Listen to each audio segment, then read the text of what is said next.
Hi guys, Rohit hair. ऐसा है कि अभी जो CDPO का आपका एग्ज़ाम हुआ है और जो BPSC जो कैंसिल हुआ उसका एग्ज़ाम हुआ है, अगर आप उस पेपर को देखें तो आप देखेंगे कि world geography is becoming very important. और पर से अगर आप देखें तो geography as a segment is becoming very important. ठीक है, देखो ज्योग्राफी बहुत ही इंटरेस्टिंग सब्जेक्ट है दोस्त। तो ज्योग्राफी पे हम लोगों की कोशिश होगी। इतना दिन जो डिले चल रहा है, देखिए, it is not about putting in the efforts, it is about the putting the efforts in the right direction so that you get the desired result right. जो भी नेक्स्ट री एग्जाम होगा, हम लोगों का एनालिसिस ये कहता है कि पेपर जटिल बनेगा। देखो, पेपर जटिल किस तरह से बनाया जा सकता है। देखो, अभी आपने CDPO का देखा होगा, इतिहास का क्वेश्चन अगर आयोग चाहेगा तो आराम से कठिन बना सकता है, आपको और हमको हवा तक नहीं लगेगा। दूसरी बात है कि अगर आयोग ज्योग्राफी एरिया में घुस गया, इकोनॉमिक्स एरिया में घुस गया, the paper is going to be difficult right. So what we are trying to do is कि हम लोग वर्ल्ड ज्योग्राफी पे देखिए कि BPSC का हमेशा फोकस होता है, तो वर्ल्ड ज्योग्राफी का हम लोग सीरीज लेकर आ रहे हैं और उस सीरीज के तहत पूरा आपका वर्ल्ड ज्योग्राफी को खत्म कर देंगे एंड विल मेक श्योर कि आपका क्वेश्चंस बनेगा। जिस तरह से हम लोगों ने जो प्लेलिस्ट आपका है और आप उसको देख रहे होंगे, जो हम लोगों ने रिपोर्ट कार्ड वगैरह जारी किया है अपना भी, तो it is all about the accountability. और उसमें आप लोग देख रहे होंगे कि क्वेश्चन सारे टकरा रहे हैं। और देखो, बहुत लोग बोलता है कि IITians घुस रहे हैं, आप उसको रोक नहीं सकेंगे यार, आप नहीं रोक सकेंगे। आप गधा की तरह 20 घंटा पढ़ेंगे, 25 घंटा पढ़ेंगे, पर आप उसको रोक नहीं सकते हैं, क्योंकि वो कम ही पढ़ेगा पर स्ट्रीमलाइंड डायरेक्शन में पढ़ेगा। एंड स्ट्रीमलाइंड जो स्टडी होता है ना, वही आपको रिजल्ट देगा, है ना। तो मेरा आपको ये कहना है कि ज्योग्राफी वाला में हम लोग जो टॉपिक करा रहे हैं उसको रिलीजियसली फॉलो करिए। देखिए, आप टेस्ट हम लोग को कर चुके हैं, आपका भी समय जाया हम लोग बर्बाद नहीं करना चाहते हैं। जो रिसेंट CDPO का एग्जाम हुआ है, 67वीं का एग्जाम हुआ है, हम लोगों ने क्या पढ़ाया है आप उसको टेस्ट कर चुके हैं। Blindly follow what we are teaching you, trust me, it is going to pay you. एकदम we are very straightforward on this front. ठीक है, अब देखिए, ये जो क्वेश्चन है दूसरे बच्चे के लिए बहुत टफ है यार, पर अगर जो आदमी जो वर्ल्ड ज्योग्राफी CDPO का क्वेश्चन ये हमने उठाया है, अगर जो आदमी थोड़ा बहुत उसको पता है कि एरी और ह्यूरॉन जो है ये क्या है, लेक सुपेरियर का पार्ट है। जब भाई लेक सुपेरियर का पार्ट है तो ये कैसे रिवर हो सकता है। विक्टोरिया के बारे में वर्ल्ड ज्योग्राफी थ्रू मैप वाला में जाकर देखो, अपने उसमें हमने विक्टोरिया के बारे में बताया कि युगांडा, केन्या वगैरह, तंजानिया वगैरह से घिरा हुआ है, फ्रेश वाटर लेक है, तो ये हो नहीं सकता। उसी में हमने स्वीज कनाल और पनामा कनाल के बारे में आपको बताया है, तो ये तो कनाल ही हैं, ये तो फ्रेश वाटर लेक ही हैं। अगर आपको केवल ये पता है कि अगर आपने नॉर्थ अमेरिकन कॉन्टिनेंट्स को पढ़ा है, इस वीडियो के बाद हम अफ्रीका लेकर आएंगे, अफ्रीका के पूरे कॉन्टिनेंट को कवर कर लेंगे, उसके बाद नॉर्थ अमेरिका को लेकर आएंगे और नॉर्थ अमेरिका को पूरा कवर कर देंगे। तो हमको ये भी पता है कि ये लेक सुपेरियर का पार्ट, सॉरी, लेक जो 5 लेक से बना हुआ है उसका पार्ट है।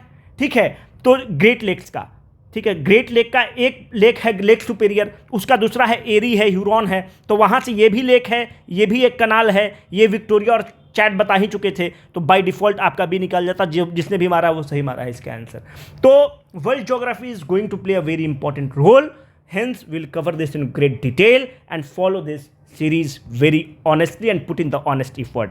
देखो, पहला है कि कॉन्टिनेंट से हम लोग स्टार्ट करते हैं। कॉन्टिनेंट आप किसी को नहीं बोल सकते हैं। कॉन्टिनेंट बोलने के लिए आपको चाहिए होगा कुछ सेट क्राइटेरियंस जिसको आपको फुलफिल करना होगा, जैसे कि उस लैंडफॉर्म का एक डिस्टिंक्टिव आइडेंटिटी होना चाहिए। It should have a distinctive geological structure, mineral formation and everything. It should be at a certain height above the sea level. ठीक है, it should have a well defined area. ठीक है, and crust must be thicker than that found in the ocean floor.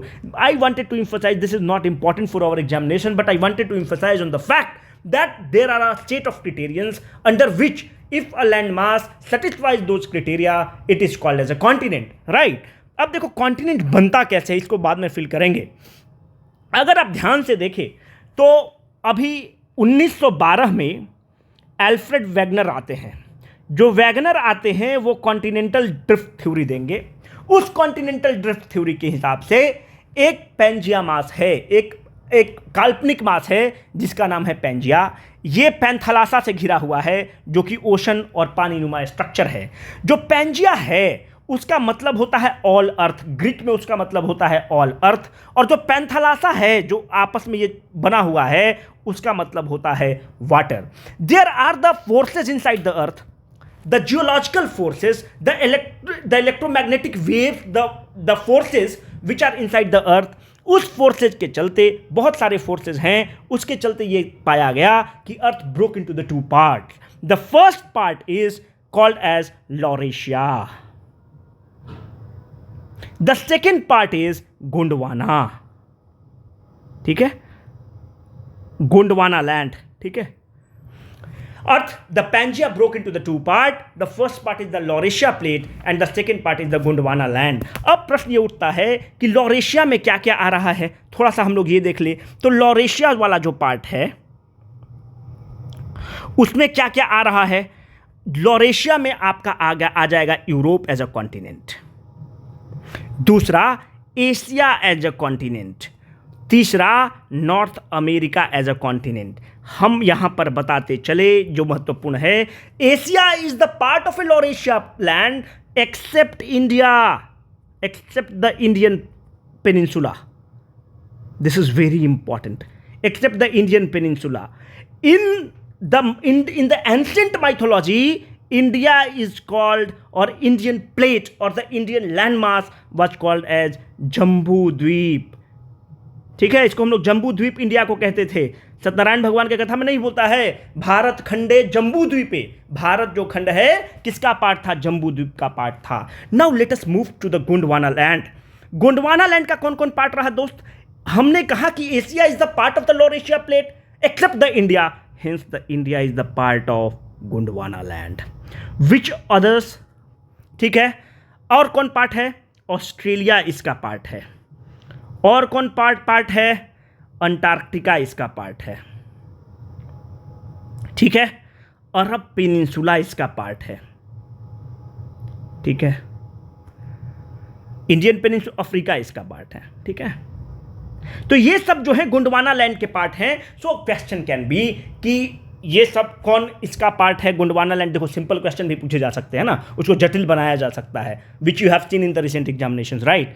तो अरब peninsula ये सब किसका part है, इस तरह से आपसे प्रश्न पूछा जा सकता है। तो let's have a fair idea. So हम लोग थोड़ा सा आज कॉन्टिनेंट को करेंगे, अगला बार में अफ्रीका को करेंगे, है ना। तो ये इंपॉर्टेंट है, इसको याद रखिएगा। हाल फिलहाल में आप देखेंगे कि एक न्यूज़ में रहा जियलैंडिया, इसको 8th कॉन्टिनेंट के रूप में लगातार कहा गया है कि it is the 8th continent. तो let's have a little bit knowledge about Zealandia कि जियलैंडिया है क्या। देखो जियलैंडिया जो है ना, इसको 8th कॉन्टिनेंट के बारे में कहा जाता है, ये 8th कॉन्टिनेंट इसको ट्रीट किया जा रहा है। और जियलैंडिया कहाँ पर प्रेजेंट है। अच्छा, जियलैंडिया पहले पार्ट किसका था, पहले हम लोग ये मान लेते हैं। जियलैंडिया को हम लोग अंटार्कटिका का पार्ट मानते थे, ठीक है। तो अंटार्कटिका से ब्रेक करके जियलैंडिया बन रहा है। जियलैंडिया जो है ये प्रेजेंट कहाँ है, साउथ पैसिफिक ओशन में प्रेजेंट है, ठीक है। It is present in the south pacific ocean. Another striking feature of the Zealandia is कि it is half the size of Australia, half the size of Australia. दूसरी बात कि Zealandia जो है ये 94% it is submerged in the water, 94% पानी में है, मात्र 6% ही विजिबल है। कोई कोई अखबार के आर्टिकल 7% भी कहते हैं। That is not a matter of interest for us, but the striking feature which is very important for us. देखिए यहां से एक फैक्ट बहुत निकलता है, बाद में हम लोग प्लेट्स वगैरह जब इंडियन ज्योग्राफी पढ़ेंगे तो बहुत इंटरेस्टिंग है, उसको हम लोग पढ़ेंगे। जो भी लैंड मास 2 प्लेट के जंक्शन पर बना रहेगा, जैसे मानते हैं कि ये प्लेट है, ठीक है। तो जो भी प्लेट के जंक्शन पे बना रहेगा वो, जैसे ये मानते हैं कि पैसिफिक प्लेट है आपका, this is the pacific plate and this is the Australian plate. जो भी लैंड मास किसी भी प्लेट के जंक्चर पर रहेगा, that part will be very volcanic, that part will be very active. अब ये प्लेट आगे मूव किया तो यहां पर अर्थक्वेक आ गया, ये प्लेट यूं मूव किया तो यहां पर अर्थक्वेक आ गया। So any land mass which is at the junction or at the boundary of the 2 plates or more than 2 plates, that land mass will be very active. इसीलिए आप देखते होंगे कि जापान वाला जो एरिया है that is at the juncture of the two plate, और वहां पर आप देखते हैं कि रिंग ऑफ फायर बनता है, वल्कनिज्म होता है, अर्थक्वेक आता है। जो भी वल्कनिज्म है, अर्थक्वेक है, that can happen at the juncture of the two plate and will study this in great detail when will study the plates. ठीक है, तो जियालैंडिया एक लैंड मास है, चूंकि अभी डिस्कशन हो रहा है तो आपको बता दें कि जियालैंडिया जो है it is at the juncture of the pacific plate and the Australian plate, hence it is very active volcanically. Volcanoes यहाँ पर खूब होते हैं, अर्थक्वेक यहाँ पर खूब होते हैं। और जियालैंडिया के बारे में एक चीज़ हमें और यहाँ पर पता होना चाहिए कि जियालैंडिया का जो सबसे बड़ा आइलैंड है उसका नाम है तस्मान ग्लेशियर।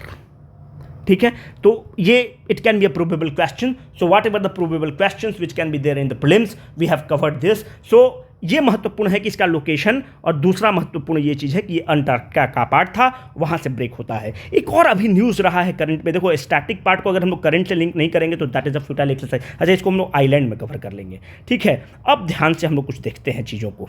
देखिए, अगर आपसे पूछे कि एरिया वाइज और पॉपुलेशन वाइज, एरिया और पॉपुलेशन वाइज सबसे बड़ा कॉन्टिनेंट कौन है, तो ये है अपना एशिया। याद रखना है, ये सब प्रीलिम्स में पूछता है। एरिया और पॉपुलेशन में सबसे एक नंबर पर है अपना एशिया। 2 नंबर पे कौन है, अफ्रीका, इसमें तो कोई दिक्कत ही नहीं है। ठीक है, 3 नंबर पे कौन है, ये महत्वपूर्ण हो जा रहा है। अगर 3 नंबर पर आपसे एरिया में पूछता है तो 3 नंबर पर एरिया में नॉर्थ अमेरिका है।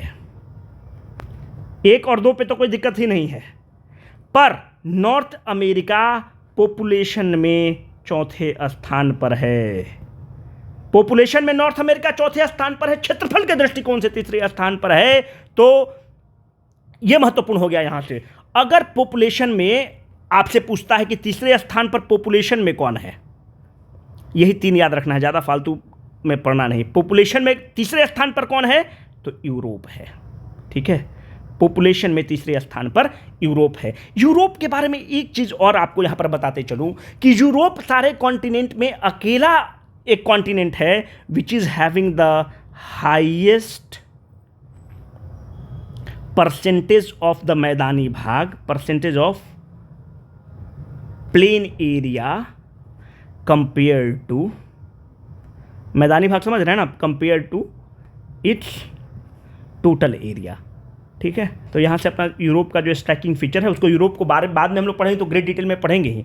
अगर कंट्री वाइज आपसे पूछ लेता है कभी कभी, जैसे पिछले 66 में पूछा था कि ऐसा कॉन्टिनेंट बताओ जिसके पास सबसे ज़्यादा देश हैं, है ना, तो अगर कॉन्टिनेंट वाइज आपसे पूछ लेता है कि सबसे ज़्यादा किसके पास है देश, तो वो है अफ्रीका।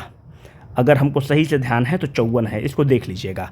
ठीक है, 2 नंबर पे है यूरोप, इसके पास 51 देश है, और 3 नंबर पे है अपना प्यारा एशिया, इसके पास 50 देश है। तो ठीक है, तो इस तरह के फैक्ट्स के साथ भी हम लोग को तैयार रहना है ना, कि देखो if you are appearing for the state PCS, no don't dwell on this कि भाई बहुत फैक्ट है, बहुत फैक्ट है। अगर आपको फैक्ट और कॉन्सेप्ट पे केवल खेलना है तो come in to the UPSC, right, वहाँ पर केवल कॉन्सेप्ट पे ही बात होगी।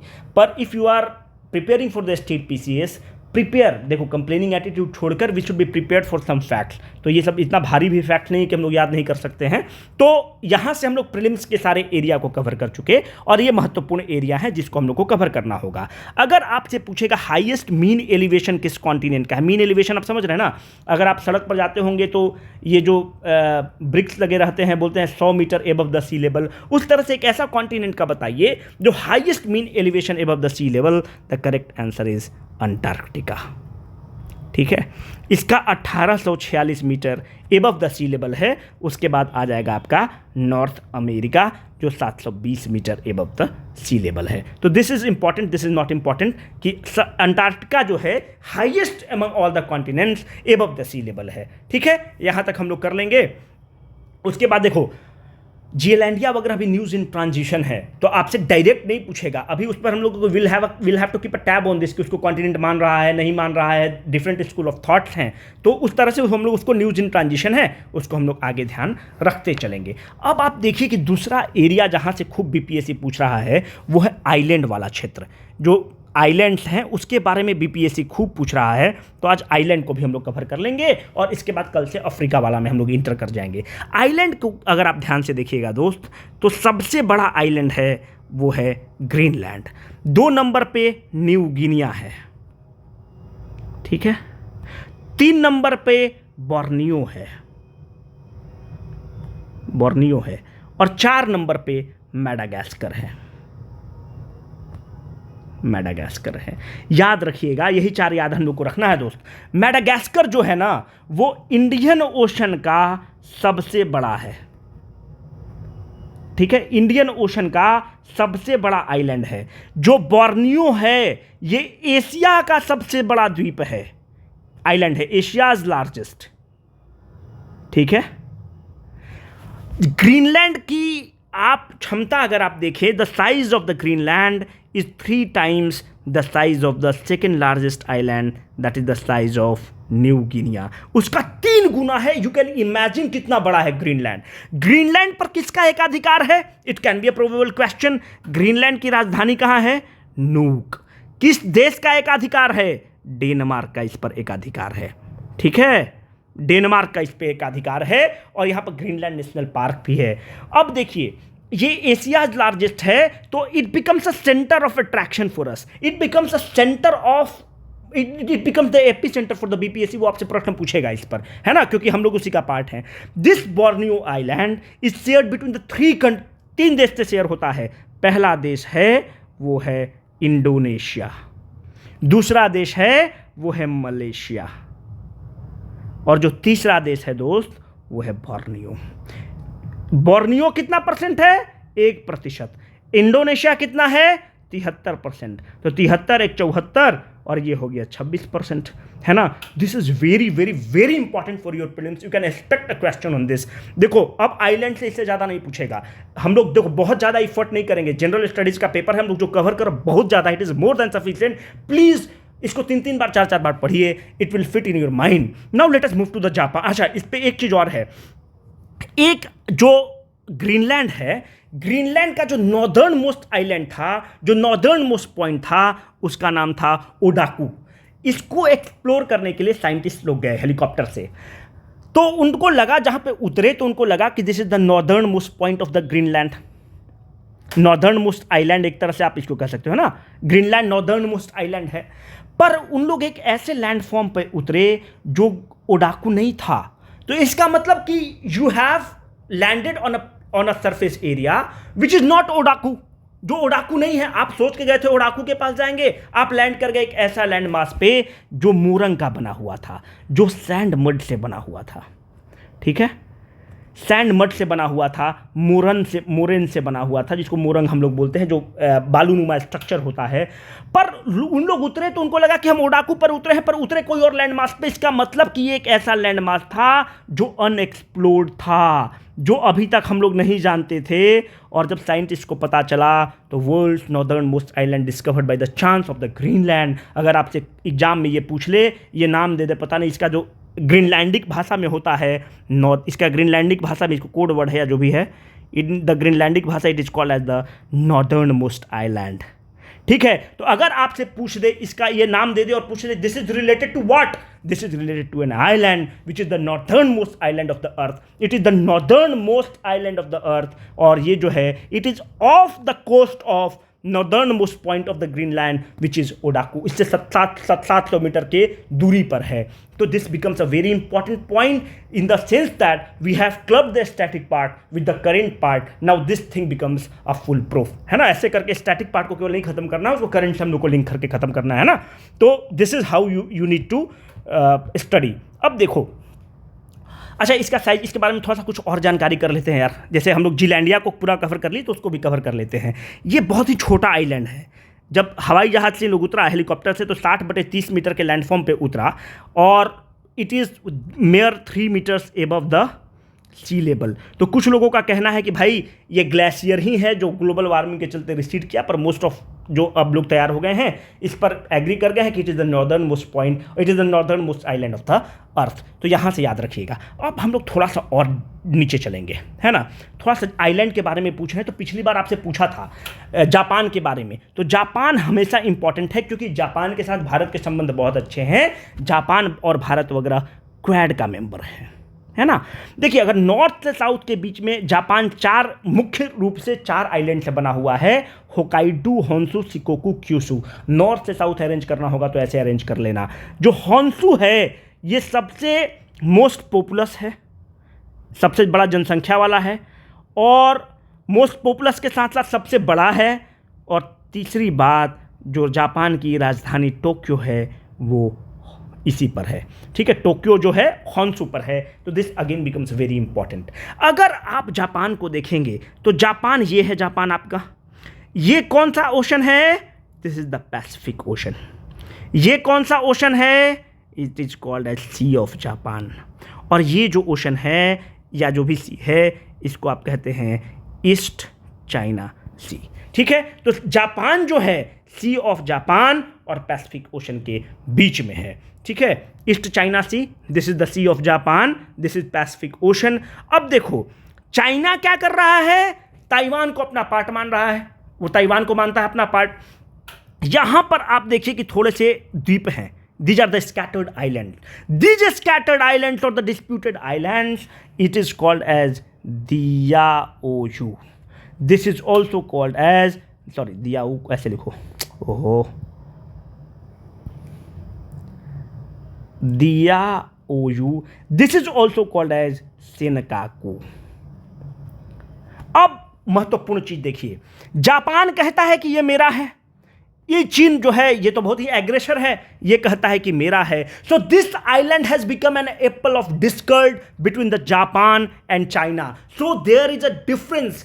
आप देखिए, चाइना तो एग्रेसर है, वो तो पूरा ही कह रहा है कि मेरा है ये सब। तो ये इस पर, और ये कब्जा किसका है? जापान का है। तो टाइम एंड अगेन अपना हेलीकॉप्टर भेज देगा, हवाई जहाज भेज देगा, नेवल शिप्स भेज देगा, जापान उसका विरोध करता है।